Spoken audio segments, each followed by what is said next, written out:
All right, so today we're going to break down a pretty bold proposal. It's all about completely transforming our financial system. This whole explainer is based on a tech presentation from back in October 2025, and it lays out a path to what it calls the financial emancipation of humanity. So, right from the jump, the presentation opens with this direct appeal.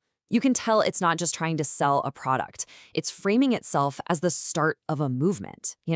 It's basically a call to action for anyone out there who feels like the current system just isn't cutting it anymore. Okay, so let's get into the heart of it. The source kicks things off by pointing out what they see as these huge fundamental problems with our economy. Only after that do they introduce their big technological fix. We're going to walk through their whole argument piece by piece so you can really get what they're saying. So first up, they tackle what they call the never-ending rat race. And yeah, that's their label for the economic reality that, let's be honest, most of us are living through every single day. According to them, the problem really starts at the top. Central banks, they say, just create new money out of thin air. As that new money floods the system, the value of the dollars we already have in our pockets goes down. That dilution, that's what makes everything more expensive. It's the inflation that has us all working harder and harder just to stay afloat. And to give you an idea of the sheer scale of the problem they're talking about, look at this number, $335 trillion. That's the figure they cite for total global debt. It's a mind-boggling amount, and they use it to show that our entire system is just built on these massive layers of debt, affecting literally everyone. And this, right here, is what they claim is the direct result of that system. It alleges that fewer than 100 people own a staggering 85% of all the wealth, leaving just 15% for the rest of us. Now, whether you agree with those exact numbers or not, the point they're hammering home is one of just extreme, almost unbelievable wealth inequality.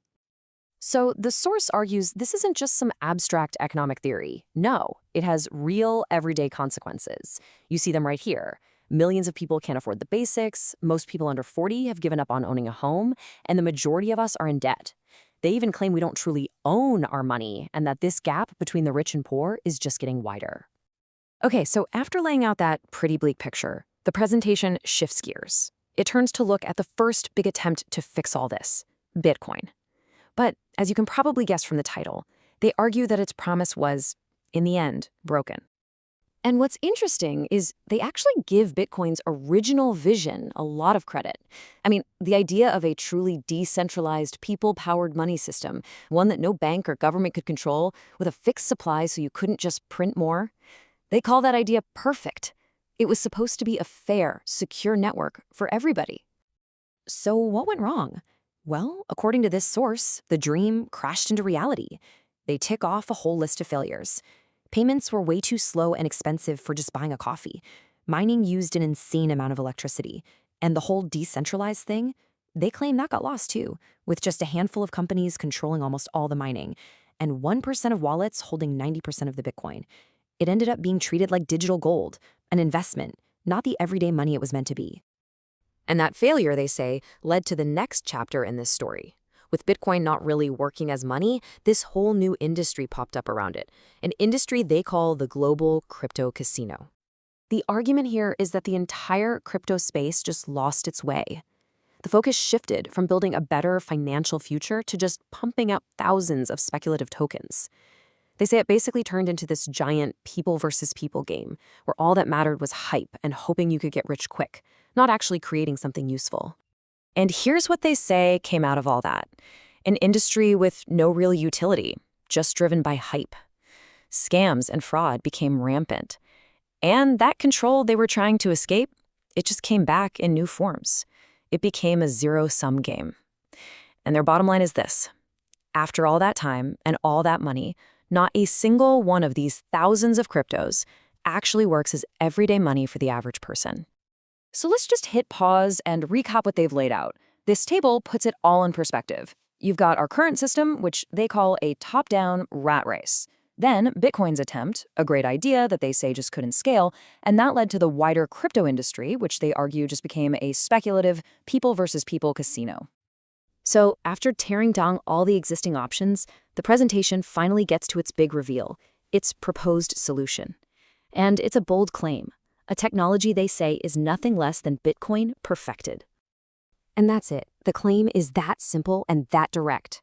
The creators say they took Bitcoin's original blueprint, looked at 16 years of data on what went wrong, and engineered a new version that actually, finally, does what it was supposed to do from the start.